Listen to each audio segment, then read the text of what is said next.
어느 때까지 지체하겠느냐, 이런 제목으로 우리 말씀을 잠깐 나누겠습니다. 여러분, 유대인 속담 가운데 들어보신 말일 수 있습니다. 양이 이끄는 사자 부대보다 사자가 이끄는 양 부대가 더 강하다는 말이 있죠. 무엇을 강조하는 말입니까? 지도자 역할이 얼마나 중요한가. 제가 이 유대인 속담을 생각하는데 우리 한국 속담 가운데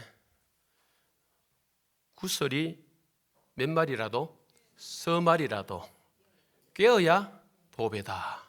그렇죠? 아무리 구설이 좋아도 잘 꿰야 됩니다. 그죠? 꿰야 상품이 되죠. 또 그런 것이 우리 음식물 재료가 아무리 좋아도 어때요? 누가 맞느냐에 따라 솜씨, 그렇죠? 솜씨가 누구냐에 따라 뭐 같은 값의 재료 좋은 거 써야 되죠. 아무리 좋은 거 써도 솜씨가 없으면, 음식 만드는 솜씨가 없으면 맛을 그만큼 못 내겠죠. 오늘 본문에도 이런 지도자, 리더가 얼마나 중요한 걸 알려주는 내용이 나옵니다. 유다 속담처럼 양이 이끄는 사자 부대보다 사자가 이끄는 양 부대가 더 강하다. 다시 말씀드립니다. 지도자 역할이 얼마나 중요한가. 지난주에 우리가 여호수아에 대해서 좀 나눴죠. 리더십 여호수아. 그 가운데 한 가지가 특징적으로 나온 것이 뭐라 그랬습니까? 공감 리더십이라 그랬습니다. 공감을 해야 돼요. 그렇죠? 공감하는 거. 그리고 또 더 나가면은 상대를 존중하는 존중 리더십. 참 좋은 것 같아요. 우리 곁에 있는 한 사람 한 사람이 얼마나 소중합니까? 그리고 곁에 있는 그분들의 아픔에 뭐 하는 겁니까? 공감하며 다가가는 거예요. 그렇죠? 공감하며. 오늘 본문에도 이 지도자 여호수아의 리더십을 보게 되죠. 이 본문은 아직 기업을 분배받지 못한 지파가 몇 지파입니까? 7지파가 있는데 기업 분배에 너무 소극적인 거예요. 그래서 본문에 나오는 말을 따라서 제가 설교 제목을 잡아봤는데 어느 때까지 지체하겠느냐. 기업 분배를 아직 받지 못한 이 7지파가 너무 기업 분배에 대해서 미온적인 태도를 취하는 거예요. 적극성을 띠지 않고 한마디로 뒤로 이렇게 나앉는단 말이죠. 그죠? 축 처져서 움직이질 않는 거예요. 거기에 대해서 여호수아가 오늘 본문에서 그들 일깨우는 묘책이라 그러죠. 그 지도력을 발휘하는 것을 보게 되죠. 여호수아가 탁월한 지도자임을 보여주는 것은 바로 그 문제의 원인만 지적하는데 그치지 않고 해결책을 제시하는 겁니다. 오늘 리더십도 마찬가지입니다. 여러분들께서 가장으로서 리더십을 발휘할 때 가족들의 문제점만 계속 지적하면은 아니죠, 그죠? 문제가 있으면은 그 문제에 해결할 수 있는 방안을 내놓고 제시해야 되죠. 묘책을 찾아야 되죠. 교회 리더도 마찬가지입니다. 교회가 공동체가 사람이 모인 공동체인데 타락한 본성을 가진 인간들이 모인 이 공동체 안에 완벽한 공동체는 없거든요. 트집 잡으려면 한두 가지가 아닙니다. 이것저것 그 속에 많지요, 그죠? 그런 문제만 교육자라든지 리더라든지 중직자가 계속 지적하는 것이 아니고 그 지적을 넘어서서 그렇다면 해결책이 뭐냐는 거죠. 묘책이 뭐냐는 거죠. 그걸 내놓는 것이 훌륭한 리더십입니다. 여호수아는 그런 리더십을 가졌다 이거죠. 그렇죠? 예. 원인만 지적하는 것 아닙니다. 해결책이 오늘 본문에도 소개되고 있는 것을 보게 되죠. 우리 1절 한번 읽어 보실까요? 1절입니다. 시작. 이스라엘 자손의 온 회중이 실로에 모여서 거기에 회막을 세웠으며 그 땅은 그들 앞에서 돌아와 정복되었더라. 그렇죠? 여호수아는 모든 일을 이 상황에서 스톱합니다. 우리 한옥 목사님은 이 부분을 놓고 책을 썼는데 영적 하프타임이라 그랬어요. 딱 끊고 가는 거예요. 이미 이스라엘 이 공동체는 우리 8장에서 봤죠. 에발산에 있잖아요. 에발산에서 이미 영적 하프타임을 가진 거예요. 끊은 거예요. 그렇죠. 우리 가정사역적으로 유명한 목사님 있죠. 송기름 목사님 책 쓴 제목 가운데 쉼표가 있는 인생 그랬어요. 악보도 쉼표가 있지 않느냐. 인생도 쉼표가 있어야 된다. 이렇게 가르쳐. 그렇죠? 영적 생활도 그런 것 같아요. 그래서 때로는 우리가 이스라엘 공동체 안에도 한 번씩 끊어주는 주일, 한 주로 개념은 안식일이죠. 주일이 있고 또 월삭이라는 단어도 있고 안식년이 있고 희년이 있어요. 중간에 틈을. 대나무 잘 아시죠? 대나무가 속에 텅텅 비있는 것이 그렇게 쭉쭉 자라 올라갈 수 있는 것은 뭐 때문이라고 해요? 중간에 뭐가 있어요? 마디가 있는 거예요. 그 다음에 대나무 뿌리가 장난이 아닙니다. 밑에 쫙 뻗치죠. 대나무 뿌리가. 그래서 그렇게 속에 공간이 텅 빈 이 나무가 마디가 없다면 넘어지죠. 그 마디가 중심을 잡아주면서 그렇게 바람쳐도 휘쭉휘쭉하면서 안 넘어지는 거예요. 참 중요한 원리예요. 그렇죠? 오늘 여호수아 지도자는 이때에 이제 회막을 길갈에서 실로라는 곳으로 옮겨야 될 이유를 알았던 것 같아요. 그리고 영적 기강을 다시 한번 새롭게 세우는 내용이 나오죠. 우리 이스라엘 온 회중이 어디입니까? 실로에 모여 회막을 세웠다. 실로는 이 안식의 장소라는 뜻인데 이 회막이라는 것은 운반이 가능한 구약 시대의 예배 장소 아닙니까? 그래서 쉽게 말하면은 하나님 만나는 장소예요. 하나님 만나는 장소예요. 회막은 그래서 만남의 장소라는 뜻이 있습니다. 그렇게 이름이 붙여진 것은 하나님이 그곳에서 이스라엘을 만나 주신다고 했기 때문에 그렇죠. 그리고 하나님이 함께 하신다는 증거가 되는 장소가 바로 이 회막이라 그러고 증거막이라 이렇게 표현하죠. 길갈에 있던 이 회막, 우리 앞에서 나누었습니다. 우리 여호수아 4장이죠. 4장 15절 이하의 19절 아닙니까? 여기 있던 이 회막을 이제 실로라는 곳으로 옮겨왔는데 이제부터 영적 중심지가 길갈이 아니고 어디란 말입니까? 실로라는 거죠. 실로가 되는 것이죠. 길갈이 전쟁을 위한 중심지였다면 이 실로는 영적 중심지가 되는 것이죠. 길갈이 있었던 회막을 실로에 옮겨와 하나님께 예배함으로써 백성들에게 하나님의 언약을 고치시켜주고 그 다음에 해이했던 어떤 영적 무장을 다시 시켜주고 어떤 종교적 기강을 강화하는 그 역할을 하는 것이 바로 뜬금없이 나타난 1절 말씀이에요. 전쟁 중에 장소를 옮기는 거. 그죠? 여러분, 우리 길갈에서 가나안 땅 분배를 시작했지요. 이게 어디까지면 13장부터 17장까지 앞에서 우리 내용을 살펴보았습니다. 그리고 요셉 자손들처럼 불말을 토로한 자들이 17장에 나왔지 않습니까? 또 이스라엘이 하나님 앞에 땅을 분배받는다는 신앙이 막 지금 흩어지고 있는 이런 상황입니다. 그리고 또 뭐 7지파는 오늘 본문에 뒤에 나오는 내용을 보시다시피 이 땅을 분배받는 일에 적극성을 띠지 않는 거예요. 느슨하게 꼭 볼트 풀린, 나사 풀린 기계처럼 막 해이해져 있는 거예요. 이럴 때에 뭡니까? 이 신앙을 새롭게 하고 영적 기강을 새롭게 다잡는 역할을 이걸 길갈에 있던 회막을 실로에 옮김으로 말미암아 여호수아가 새롭게 이제 무장시키는 거죠. 여러분, 이 실로는 위치적으로도 그 당시에 가나안 중심지 위치하고 있었고요. 그 다음에 이스라엘 12지파 모두가 모여 예배하기에 딱 적당한 하나님과 만나는 장소로서는 너무 적당한 곳이에요. 다윗이 예루살렘으로 언약궤를 옮길 때까지 이 실로에서 약 400년 동안 앞으로 그죠?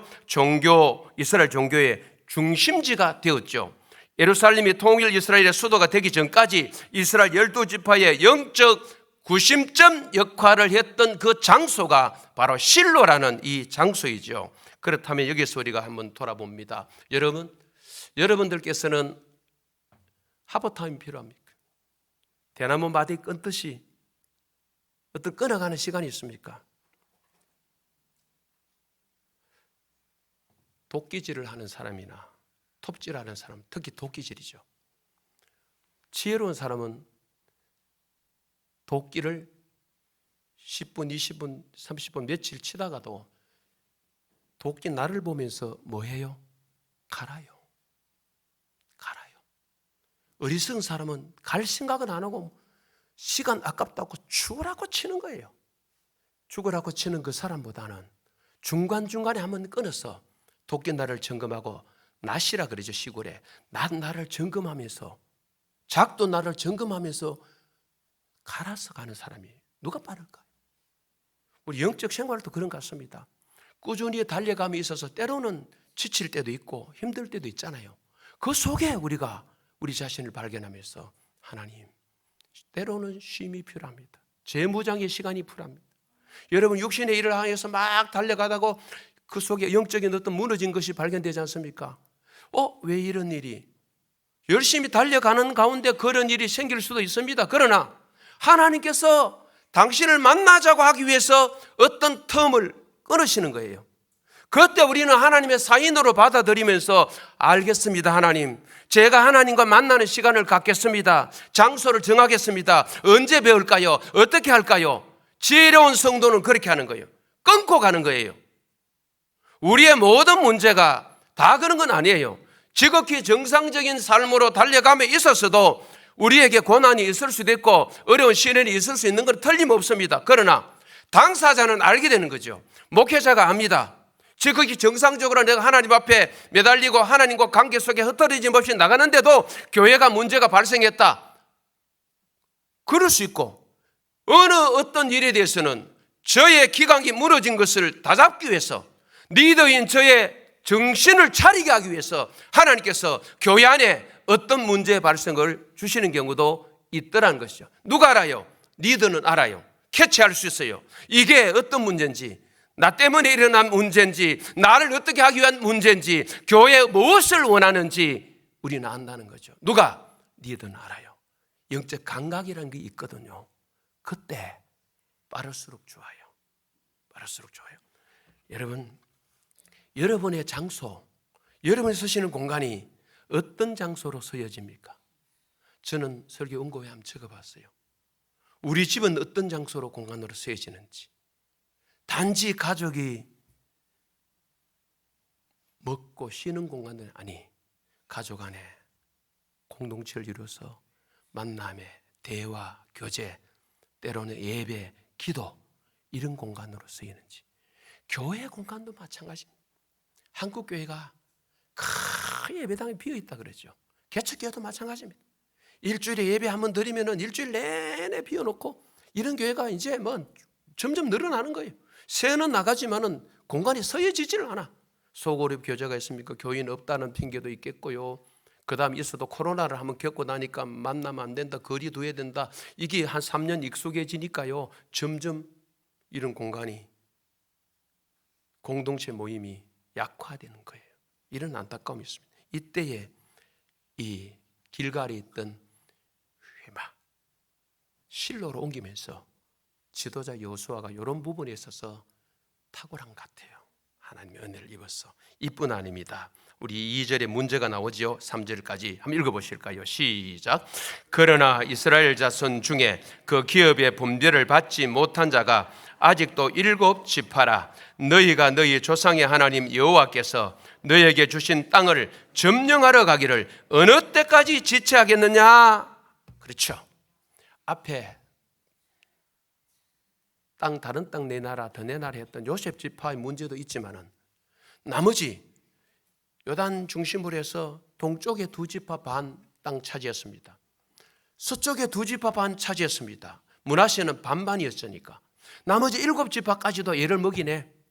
요셉 지파만의 문제가 아니었어요. 지난번에 다룬 대로 그들의 집단적인 불만, 그것만 아니었어요. 오늘 본문에도 문제가 또 있는 거예요. 나머지 7지파가 움직이질 않는 거예요. 여기 지체하겠느냐, 이 단어 너추다. 잠언서에 보니까 이 똑같은 단어를 게으름 피우다라고 번역했어요. 게으름 피우다. 시간의 늦어짐과 마음과 정신 상태가 느슨해진 상태, 해이해진 상태를 지체하겠느냐라고 번역된 이 히브리어 단어예요. 느슨한 상태예요. 너무나 미온적인. 가나안 정복을 시작한 지 이쯤 되니까 7년 정도 되었습니다. 이미 요단강 동편 아까 말씀드린 대로 2지파 반에가 나눠지고 서편도 이미 2지파 반 나눠졌습니다. 7지파가 이제 이들도 나머지 아직 소수의 미정복 곳곳이 되는 그들을 깨끗이 정복하고 땅을 분배받을 욕심을 내야 되는데 안 내고 있는 거예요. 이게 안타까운 것이죠. 여러분, 우리가 죄를 짓는 일에는 느슨해도 좋습니다. 지체해도 좋습니다. 악한 일, 나쁜 일에는 나설 필요가 없습니다. 중단할수록 낫지요. 그러나 하나님이 기뻐하시는 일이라면 우리는 구별할 수 있습니다. 내가 지금 하려고 하는 일이 하나님이 기쁨이 되는 일인지 하나님이 원하시는 일인지 어느 정도 우리는 알고 있어요. 신앙생활 좀 하신 분들은. 그런 일에 대해서는 우리가 미진미진하면 안 되고 느슨하시면 안 되고 지체하면 안 되는 거예요. 적극성을 띠고 나가는 거죠. 그것이 바로 뭡니까? 하나님이 원하시는 삶인데, 이런 이야기를 듣고 지도자 여호수아는 어떻게 합니까? 4절, 5절, 6절인데 4절부터 한번 읽어보실까요? 시작. 너희는 각 지파에 세 사람씩 선정하라. 내가 그들을 보내리니 그들은 일어나서 그 땅에 두루 다니며 그들의 기업에 따라 그 땅을 거려가지고 내게로 돌아올 것이라. 5절입니다. 그들이 그 땅을 7 부분으로 나누되 유다는 남쪽 자기 지역에 있고 요셉의 족속은 북쪽에 있는 그들의 지역에 있으니. 6절입니다. 그 땅을 7 부분으로 거려서 이곳을 내게로 가져오라. 그러면 내가 여기서 너희를 위하여 우리 하나님 여호와 앞에서 뭘 뽑으리라? 제비를 뽑으리라. 그렇죠. 여호수아는 매 지파에 3명씩, 37, 21이죠. 3명씩 선정해서 21명이죠. 아직 분배되지 않은 가나안 땅 두루 다니며 지적도라 그래. 이걸요, 지적도를 그려오느라 이렇게 보낸 거예요. 이게 지도자 여호수아의 묘책이었습니다. 움직이게 하는 이들을 움직이게 하는. 그리고는 7절 같은 말씀이 또 중간에 나오죠. 우리 7절 한번 읽어보실까요? 시작. 레위 사람은 너희 중에 분깃이 없나니 여호와의 제사장 직분이 그들의 기업이 됨이며 갓과 루벤과 므낫세 반지파는 요단 저편 동쪽에서 이미 기업을 받았나니 이는 여호와의 종 모세가 그들에게 준 것이니라 하더라. 여러분, 레위 지파 이야기가요 중간중간에 나와요. 화면을 조금만 띄워놓으셔야 되겠습니다. 자, 색깔 다른 부분을 보십시오. 레위 사람들, 이미 이 레위 지파에 대한 이야기는 13장에서 14절과 또 쭉 넘어가서 33절에 나왔더랬죠. 그리고는 오늘 본문에 이미 동쪽 지파 있죠. 동쪽 갓과 르벤과 므낫세 지파 요단 동쪽에서 기업을 받았다. 왜 이걸 언급할까요? 성경 저자가 왜 이렇게 언급할까요? 레위 이야기를 계속 이야기하고 있고 요단 동편에 원래는 하나님이 주시기로 한 땅은 아닌 것은 맞습니다. 이들이 욕심을 내어서 목축지, 토지, 짐승 기르기 너무 좋으니까 이들이 요구해서 준 거잖아요. 그 대신 앞에서 우리 나름 조건이 있었죠. 전쟁 끝날 때까지 요단 서편을 정복할 때까지 너희들은 앞장서야 된다. 이들이 앞장섰거든요. 지켜서 이제 얻은 땅인데 요단 동편에는 이 두 지파 반과 중간중간에 레위 지파 이야기를 계속 건드려요. 왜 얘기할까요? 하나다는 거죠. 그들도 이스라엘 백성이다. 레위도 땅은 분배받지 못했지만은 땅은 안 줬잖아요. 하나님께 드려지는 화제물이라 그러죠. 그리고 이스라엘 백성들이 드려지는, 하나님께 드려지는 11조가 이들의 생활비였습니다. 땅 없습니다. 그럼에도 왜 레위 이야기를 하고 요단 동편의 사람들을 계속해서 언급하느냐? 하나다. 이스라엘 공동체 일원이다. 그들 버리면 안 된다. 제가 이 대목을 묵상하는데 옛날 유교적인 집안에 족보 있죠. 족보가 떠오른 거예요. 아버님이 자주 보여주셨어요. 이 집에 한무도를 많이 썼겠죠. 이 친척이다 몇 척이다. 왜 그런 이야기를 하셨냐? 설교를 준비하는 데 떠오른 거예요. 그래, 잊지 마라. 저 집에, 저 건너 집에 몇 촌이다. 왜 윗대 어른 같이 놀아왔던 사람이다. 하나의 뭡니까? 시족, 집성촌이라 그러잖아요. 떨어져 살아도 집성촌 안에 들어오지 않아도 우리는 한 가족이라는 거죠. 윗대 한 어른이라는 거죠. 그러면서 아버님이 한 이야기가 창녕성 씨도 한 어른이었기 때문에 옛날에는 창녕성 씨와 창녕조가는 결혼하지 않는다. 이런 거. 왜? 제가 설교를 준비하는데 그런 가르침들, 족보, 아버님 살아계시는 족보를 있었으니까. 아랫대 들어가면 또 새로 만들어가 또 이름 넣고. 왜 그럴까요? 같은 성씨 집안의 후손이라는 거죠. 하나라는 거죠. 저는 그게 떠올랐어요. 그렇습니다. 우리 교회 요람 왜 여러분 가지고 있습니까? 이름 다 몰라도 왜 갖고 있습니까? 한 번씩 보면서 우리 식구다. 성광 식구 아이가. 우리 장로님 아이가. 권사님이야. 은퇴하셔도 은퇴 권사님이야. 새로운 식구들이 들어오면 또 그죠? 새로 들어온 식구. 게시판에 새 가족을 보면서 저는 다 모여서 등록을 많이 하시니까 사진을 찍어서 갤러리에 저장해놓고 보는데도 또 돌아서는 잊어버리는 건데 왜 그런가 하니까 야, 이게 내가 현역에서 조금 뒤에 처져서 그런 기라. 이 사람이 희한하더라고 이게요. 아니 주님의 공동체라고 내가 인정하면서도 약간 일선에서 조금 뺐다는 것 때문에도 이렇게 예워지지 않느냐? 왜 이러냐? 이 내대로 고민이죠. 뭐냐 이게? 우리 식구라는 거죠. 그걸 지금 알려주는 거예요. 그 이야기하면서 레위인에 대해서는 책임을 져야 된다. 좀 넘어가겠습니다. 이게 책임을 지지 않으므로 말미암아 우리 사사기에서 어떤 일이 나는지는 잘 아실 거예요. 화면도 구절은 준비됐을 텐데 구절만 떼어보시겠습니까? 레위인들 보십시오. 사사기 구절만 기억하시고, 자, 더 깁니다. 앞에 보십시오. 그 사람이 거주할 곳을 뭐합니까? 찾고자 하여. 누가요? 그 위에 보십시오. 누가요? 레위인이. 그 다음 넘어가 보십시오. 다음 또 밑에 보십시오. 나는 유다 베들레헴의 레위인으로서 거류할 곳을 뭐하느라? 찾으러 가느라. 이스라엘 백성들이 하나님 앞에 뭘 하나니까? 예물을 안 드리니까 레위인이 쓸 곳이 없는 거예요. 그래서 그곳에 찾아야 돼요. 자기 살 거를 찾아. 오늘 이 시대의 교육자들이 생업대에 나선 것 똑같다. 저는 그렇게 생각합니다. 뭐 후원도 한계가 있으니까 일자리로 나서는 거죠. 목회에 전혀 못 하시는 거죠. 그러니까 그 투잡하고 뭐 오만 일 다 하시는 거죠. 그게 지금 한국 교회의 지금 상황과 너무 흡사하다. 제가 느껴봅니다. 자, 뒤에 넘어가 보실까요? 이렇게 보시고, 왜 레위인을 자꾸 이야기하고 요단 동편에 땅을 이미 차지한 사람들을 자꾸 언급하느냐? 참조하십시오. 공동체라는 것은 그렇게 중요합니다. 이 성광교회가요, 각각 놀면 안 되잖아요. 끼리끼리 노셔도 안 되고요. 끼리끼리 친한 건 이해합니다. 그러나 그 친함이 경계선을 넘어가지 못하고 계속 우리 4명, 5명, 4명, 5명 하나님이 원할까 안 원할까? 저는 안 한다. 그걸 원하시는 게 아닌데. 광폭이라 그러죠. 사랑하는 자야, 너의 광폭을 뭐하라? 넓혀라. 목사인 제가 지하에서 온 교인들, 조영동 교인들을 막 계속 가까이 하고, 근자에 오신 분들은 나 몰라. 아니야. 똑같이 사랑인데. 그게 하나님 사랑이에요. 편애하시면 안 돼. 그 때문에 제가 여러분 따로 만나는 일을 엄청 조심한다 그랬죠. 30년 동안 조심했어요. 대단히 잘했다 이게 아니고요. 정말 누군가에게 비춰질 때 목사는 그 사람의 목사다. 아니요. 이런 말이 있죠.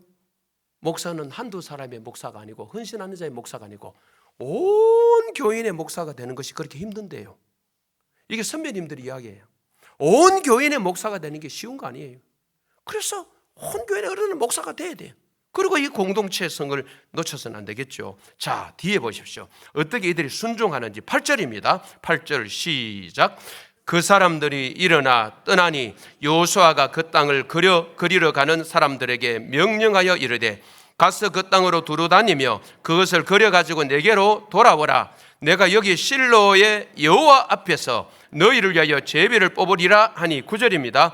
그 사람들이 가서 그 땅으로 두루 다니며 성읍들을 따라서 7부분으로 책에 그려서 실로 진영에 돌아와 여호수아에게 나오니. 여호수아가 제안한 대로 지적도를 그려왔어요. 그 다음입니다. 10절입니다. 시작. 여호수아가 그들을 위하여 실로의 여호와 앞에서 제비를 뽑고 그가 거기서 이스라엘 자손의 분파대로 그 땅을 분배하였더라. 여호수아는 이 실림에 그려온 지적도를 따라 근거해서 실로의 여호와 앞에서 제비 뽑기를 통해서 7지파에게 분배를 했습니다. 이 제비 뽑기는 하나님 앞에서 땅을 분배받는 자기 백성들에게 인간적인 그런 욕심이 있죠. 그 욕심, 사심이 들어갈 여지를 없애기 위해서 그렇게 한 거예요. 구약의 하나의 방법이었죠. 그죠? 그 방법입니다. 근데 참 중요한 단어가 있어요. 이걸 좀 나누고 마칠까 합니다. 여러분, 성경 구절을 보십시오. 8절에 실로의 여호와 앞에서, 10절입니다. 실로의 여호와 앞에서. 6절을 성경을 눈으로 보십시오. 하나님 여호와 앞에서. 참 강조하는 이유가 있습니다. 왜 강조합니까? 첫째, 땅을 주시는 분, 분배하시는 분은 누구라고요? 여호수아가 아니라 여호와 하나님이다. 이렇게 강조합니다. 두 번째, 40년 전과는 다르다는 걸 가르쳐주는 거예요. 즉 민수기 13장과는 다르다는 걸 알려주는 거예요. 여호수아는 여호와를 의식하죠. 정말 의식하면서 여호와 앞에서 제비를 뽑았습니다. 그러나 40년의 정탐꾼들은 여호와 앞에서 하지 않았습니다. 특별히 10명의 정탐꾼은 더 심했죠. 여호와 앞에서 보고하지 않았던 것을 민수기를 통해 우리는 너무 잘 알고 있습니다. 특히 10명의 정탐꾼들은 여호와에 대한 어떤 의식도 안 가졌어요. 믿음도 안 가졌어요. 없었습니다. 이스라엘 백성 앞에서 자신들의 시선을 백성들에게 돌리면서 백성들이 기뻐하는 소리, 백성들에게 공감을 얻으려고 백성들에게만 집중하고 있어요. 그 땅을 약속하신 하나님, 약을 주시기로 하신 그 하나님에 대한 생각이 없고 믿음이 없는 거죠. 이스라엘 백성 앞에서만 백성들이 듣기 좋은 백성들의 비율을 맞춰서 보고한 거죠. 특별히 10명입니다. 그 결과 이스라엘 백성들은 가나안 땅에 들어가지 못하고 40여 년, 아니 정확하게 가데스 바네아 38년간 뺑뺑이를 돕니다. 거기서요. 이게 바로 이스라엘 역사에서 증명이 된 거죠. 오늘 이 본문에 실로의 여호와 앞에서 두 차례나 하나님 여호와 앞에서 너무 중요한 단. 어제 제가 시니어부 수양회 설교를 했습니다. 뭘 나눴냐 하면은 오늘 이 본문에 나오는 실로 여호와 앞에서 하는 여호와 앞에서라는 단어를 나눴어요. 그 단어를 나눌 때 누구를 나눴느냐? 우리 열왕기상 3장을 보면 아직 화면을 띄우지 마십시오. 하나님께서 솔로몬에게 꿈에 나타나셨죠. 그때 솔로몬이 뭡니까? 기본에서 뭘 드렸습니까? 1천 번제를 드리고 나니까 하나님이 흡족하셨던 것 같아요. 그런 나타나셔서 내가 네게 무엇을 줄까? 너는 구하라.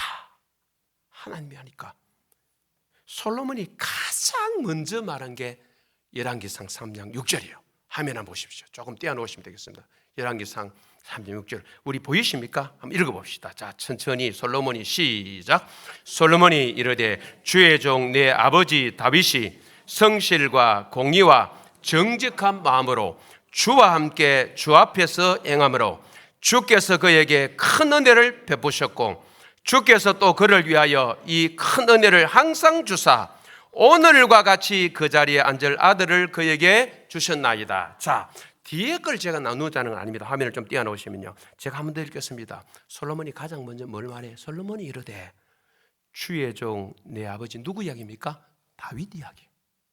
다윗이 수식어를 잘 보십시오. 성실, 공의, 정직한 마음으로. 정말 제가 중요하게 받아들이는 것은 뒤에입니다. 주와 함께 주 앞에서. 제가 여기 너무 충격을 받은 거예요. 제가 이 열왕기상 3장을 그동안 묵상할 때에 3장 6절에 포인트가 있지 좀 않았어요. 뒤에 듣는 마음, 솔로몬이 지혜를 구했다. 여기에 막 강조해서 막 나누고 설교를 했는데 이 6절 말씀을 제가 부딪힌 거예요. 너무 충격을 받고 제가 하나님, 저는 남은 인생 얼마나 될지 몰라도 매일 제가요 주와 함께 주 앞에서 이 묵상하며 살겠습니다. 삶의 모토로 삼겠습니다. 이랬어요 제가요. 그러고는 이게 지난 월요일이에요. 월요일 나누고 집에 돌아와서 아내에게 급히 나눴어요. 여보 앉아봐. 소파에 앉혀놓고 오늘 내가 이 충격을 받았다. 이 말씀 앞에 내가 이렇게 강하게 내게 다가온, 너무나 강하게 다오는데 여보 우리 이렇게 살아. 앞에 설명을 했겠죠. 봐. 하나님이 뭐 줄까 하니까 솔로몬이 자기 아버지 이야기 하지 않느냐. 우리가 이렇게 살았으면 좋겠다. 아들 선교사 아들이나 둘째 아들 대우 집사나 하나님이 언제 묻지 않는다 할지라도 너희에게는 너희 아버지가 어떤 분이냐, 너희 어머니가 어떤 분이냐 했을 때에 오늘 이 본문 그대로 뭡니까? 성실과 공의와 정직한 마음으로 주와 함께 주 앞에서 행함으로. 이런 아버지 엄마 소리 들으면 얼마나 좋겠어요. 아내와 나눴어요. 우리 이렇게 한번 살아보자. 다른 건 다 잊어도 주와 함께 주 앞에서 이 삶의 모토를 한번 다시 한번 써보자. 코람데오 아닙니까? 사실은 하나님 앞에서 창세기 18장에 나오거든요. 코람데오 하나님 앞에서 이 나오거든요. 하나님 앞에서, 여호와 앞에서 이거 알지만은 다시 한번 우리가 새롭게 새기자. 우리의 남은 인생 얼마인지 몰라도 여보, 우리 이 구절 매일 묵상하고 하루 출발하자. 주와 함께 주 앞에서, 주와 함께 주 앞에서. 이걸로 끝난 게 아닙니다. 선교진 아들에게 월요일 밤에 바로 전달을 했습니다. 수업 마치고는. 아들아, 오늘 내가 이 말씀 묵상하는 중에 이런 일이 있었다. 아들아, 아들에게는 아버지 엄마가 어떤 사람 미쳤는지 몰라도 아버지 엄마는 이렇게 좀 살았으면 좋겠다. 솔로몬이 가장 먼저 아버지를 이야기할 때에 공의, 성실과 공의와 정직함으로 주와 함께 주 앞에서 행하여 했던 것처럼 나도 아랫때에게 너에게, 그 다음에 더 중요하다. 아들아, 아들에게 아들이 있지 않느냐? 이엘에게 있지 않느냐? 이엘에게 이가 장성해서 너 아버지 어떤 아버지가 하면은 이거 나누어라. 이거 나누어서 나누어 뿐 아니라 아들이 이렇게 살았으면 좋겠고 며느리 정은이가 이렇게 살았으면 좋겠다. 살았으면 좋겠다.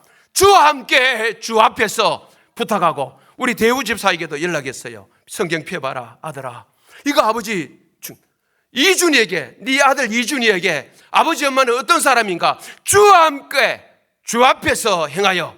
이런 소리 들었으면 좋겠다 그랬어요. 간절한 마음으로 제가 나눈 거예요. 그래요. 적용은 어디서부터입니까? 가까이서 붙은 거예요. 내가 이런 순종을 누구에게, 다른 사람에게, 멀리 있는 사람에게 힘든 이런 순종들을 요구하는 것이 아니라 가장 가까이, 육신적인 가족이라 가장 가까이에게. 제가 11조 설교하지만은 여러분 설교하기 전에 우리 동생들에게는 달달 볶는 것 좀 아시죠? 특히 어느 동생에게 12조 때 뭐면 안 돼, 11조 끊으면 안 돼. 아들은 당연하지요. 제가 여러분에게만 요구하고 내 육신의 가족에게, 새끼들에게, 자녀들에게는 요구하지 않는 목사 아니에요. 이런 순종에 있어서 가장 절절히 내가 부탁하고 싶고 이래 살았으면 좋겠다 싶은 사람 누굴까요? 내 육신의 가족이라니까요. 그런 목사가 영적 가족보다 육신의 가족을 우선하느냐, 그런 차원으로 해석하지 마시고 정말 자기들도 아들이 있으니까 한 명 한 명 아들을, 우리 아들들이 두고 있으니까, 손자 둘이 갔으니까 이들이 앞으로 장성할 때 너희 아버지 어떤 아버지냐, 너희 엄마 어떤 아버지냐, 하나님 물으신다면은, 하나님 물으신다면은, 누군가 물으신다면은 우리 아버지 우리 엄마 이렇게 살다 갔어요. 주와 함께 주 앞에서 행하였습니다. 너무 좋은데, 그런데 문제는 아랫때가 이 가치관이 있어야 되거든요. 솔로몬이 이때 막 왕으로 출발할 이때는 소위 말하면 깨끗했어요. 나중에 죄 짓기 전에요. 나중에. 이러니까 이런 눈으로 이 시각에서 아버지의 가치관이 보인 거예요. 아랫때가 이런 가치관을 안 가졌으면은 우리 아버지 돈도 하나도 물려준 거 없고 유산도 없고 부동산, 동산 아무것도 없어요. 아파트 하나 물려준 거 없어요. 통장에 돈 한 푼 없어요. 우리가 용돈 대드리고 모셨어요. 근데 이런 가치관을 가진 아들은 우리 아버지 하나님 앞에 주와 함께 주 앞에서 행하여. 아버는 가치 없어요. 중요한 것은 아랫때의 가치관이라고요. 솔로몬이 이때 이 가치관을 가지고 있었던 거예요. 이 가치관이 없었다면 중요한 줄 모르죠. 아버지 중요한 줄 모르죠. 아버지 이 삶 대수롭지 않게 얘기했죠.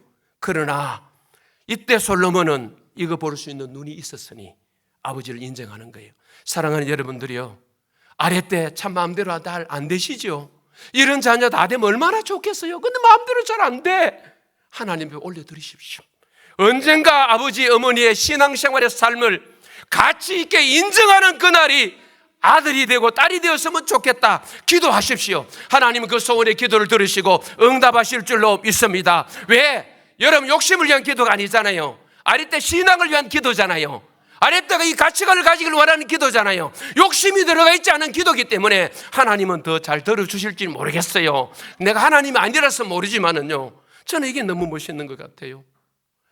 그 뒤로 매일 자주 일과 속에 주와 함께 주 앞에서, 그리고 오늘 이 설교 끝나면은 카톡에 상태글에서 좀 오래 실어 놓으려고 그래요. 안 바꿨어요 아직요. 지금은 침묵에 대해서 말 배우는데 5년, 침묵 배우는데 50년 그거 올려놨어요. 저도 실천하고 싶었어. 간혹 우리 출신들 가운데 저 상택을 보고 영감을 얻는다는 친구들이 있더라고요. 그거는 교육자 중에 한 분이. 목사님, 자주는 아니지만 영감을 얻습니다. 이러는데 기분 나쁘지는 않았어요. 그 상택을 보고도 영감을 얻는데, 그렇죠? 누군가에게 영감을 줄 수 있는 그림은 좋지요. 나쁜 건 아니잖아요. 정말 중요한 이 말씀을 우리 기억하십시다. 주와 함께 주 앞에서 행함으로 이 삶이 우리의 시작과 끝이 되어야 되는 줄로 믿습니다. 그 사람은 주와 함께 주 앞에서 살았던 사람이다. 이런 소리죠. 이런 말을 듣는 저와 여러분이 되기를 간절히 소망합니다. 한 주간 승리하시기를 주님의 이름으로 축원합니다.